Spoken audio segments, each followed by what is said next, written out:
आप देख रहे हैं न्यूज चैनल अपना मगध और मैं हूं मंजीत। आज राजगीर में अभी अपने बीच उपस्थित हैं अपने बीच उपेंद्र जी जो कह सकते हैं कि अभी वर्तमान में जो पार्टी आज राजगीर में जो बहुत बड़ी जनसभा के साथ कार्यक्रम की है ना, प्रशांत किशोर जी की पार्टी जो भी आज जन स्वराज पार्टी, इसको पूरे राजगीर में कह सकते हैं एक बहुत बड़ी भीड़ उमड़ी।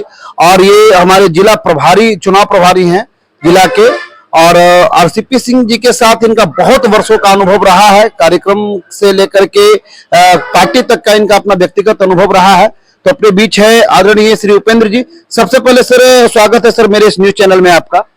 बहुत बहुत धन्यवाद। सर आज का जो सर जनसभा चला है, सर कार्यक्रम जो चला है, इस जनसभा में तो सर भीड़ बहुत उमड़ी है सर, तो इसको लेकर के सर क्या लगता है कि बदलाव की जो दृष्टि है इसके संदर्भ में सर क्या कह सकते हैं?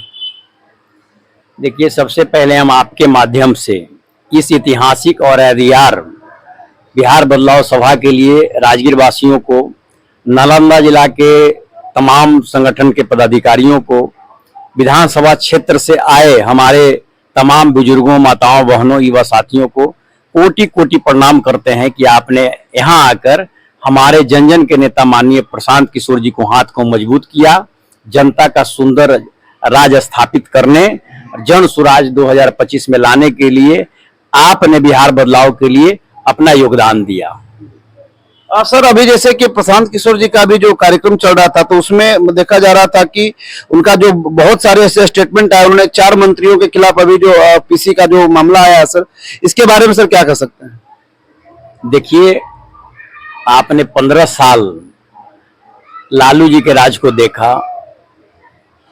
उस राज्य को लोग जंगल राज, अपहरणकर्ताओं के उद्योग का राज का दर्जा दिया जनता ने, और यह 20 साल माननीय मुख्यमंत्री जी के सुशासन राज को अगर 5 से 10 की राज को छोड़ दिया जाए, 10 से अभी 25 में हम लोग प्रवेश किए हैं, इस राज को अफसरशाही राज जनता ने करार दिया है। तो एक जंगल राज, अपहरणकर्ता का उद्योग राज्य और यह सुशासन में अफसरशाही राज, ये बिहार की कमर को तोड़ दिया है।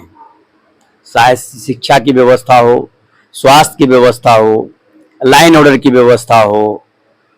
15 साल में रात में डकैती होती थी, रात में मर्डर होता था, और इस 5 साल के अंदर इधर भी से बाहर जाइएगा आप तो देखिएगा पारस हॉस्पिटल में दिन में 5 अपराधी घुसता है और एक व्यक्ति को गोली मारकर आराम से चलते रहता है। तो ये अभी वर्तमान समय में दिन में डकैती, दिन में मर्डर, दिन में ज्वेलरी की दुकान में चोरी हो रही है। कुछ दिन पहले सर छबिल्लापुर में भी सर हुआ, छबिल्लापुर पूरे बिहार में चोरी हो रही है। इसके पीछे थॉट को आप समझिए। माननीय मुख्यमंत्री जी का अभी स्वास्थ्य उनका चरमराया हुआ है। सरकार पर जो नियंत्रण था उनका 5 से 10, वो नियंत्रण अब खत्म हो चुकी है। तब जब सरकार पर, सरकार के मुखिया का नियंत्रण खत्म हो गया है, तो उस पर स्थापित कौन हो गया है? जो भ्रष्टाचार में लिप्त है, उनके विधायक, मंत्रीगण, और 4-5 ऐसे आईएएस ऑफिसर हैं जो पूरी सरकार के नियंत्रण को उन्होंने ले रखा है। आप देखिए, इन्होंने 4 मंत्री, दिलीप जायसवाल जी, आपके संजय जायसवाल जी, अशोक चौधरी जी और मंगल पांडे जी की, आप देख लीजिए कि जो एम्बुलेंस की रकम 3 महीना पहले कुछ थी, और उससे बड़ी सुविधा में जो एजेंसी देना चाह रही थी, 3 महीना में उसकी कीमत कई लाख बढ़ जाती है। किसी मेडिकल कॉलेज का डायरेक्टर का अमाउंट जिस चेक से, जिस अकाउंट से ट्रांसफर होता है माननीय मंत्री जी के पिताजी के यहाँ, और फिर माननीय मंत्री जी के पिताजी के यहाँ से ट्रांसफर होता है उनकी धर्मपत्नी जी के यहाँ। एक मंत्री जी की अरबों की संपत्ति,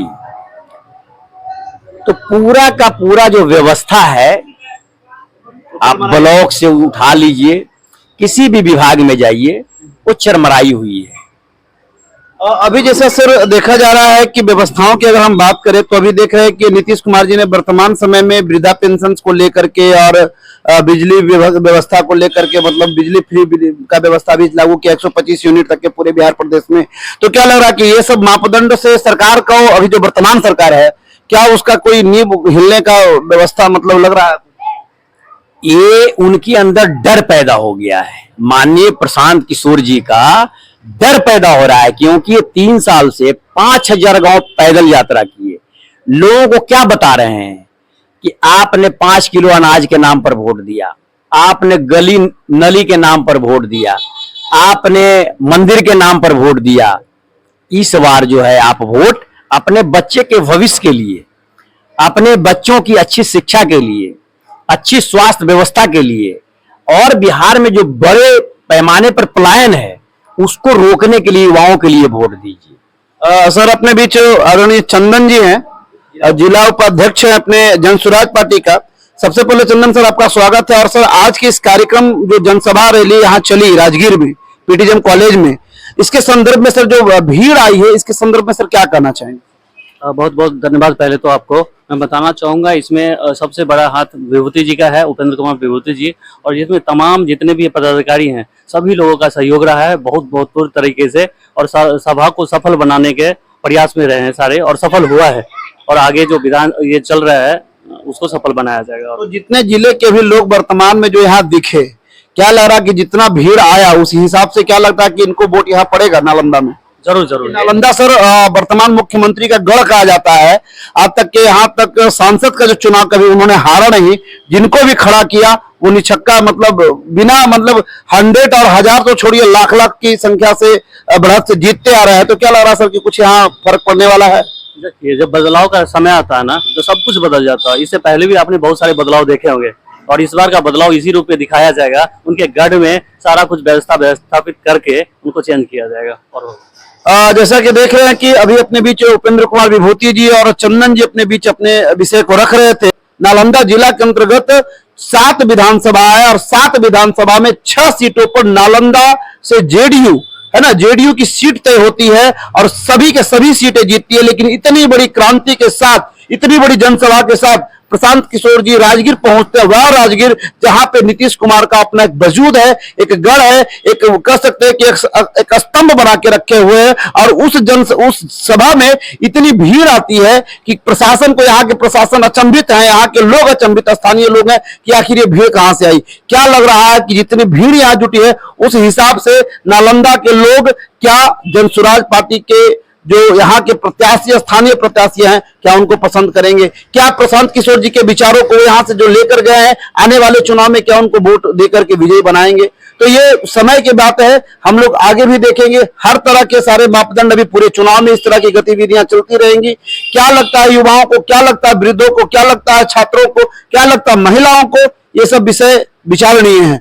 तो अगर आपको लगता है कि प्रशांत किशोर जी वास्तविक रूप में हमारे समाज को बदल सकते हैं, हमारे बिहार को बदल सकते हैं, तो अपने विचार को प्रकट करें, हमारे वीडियो को लाइक करें, कमेंट करें, इन्हें प्यार दें। धन्यवाद।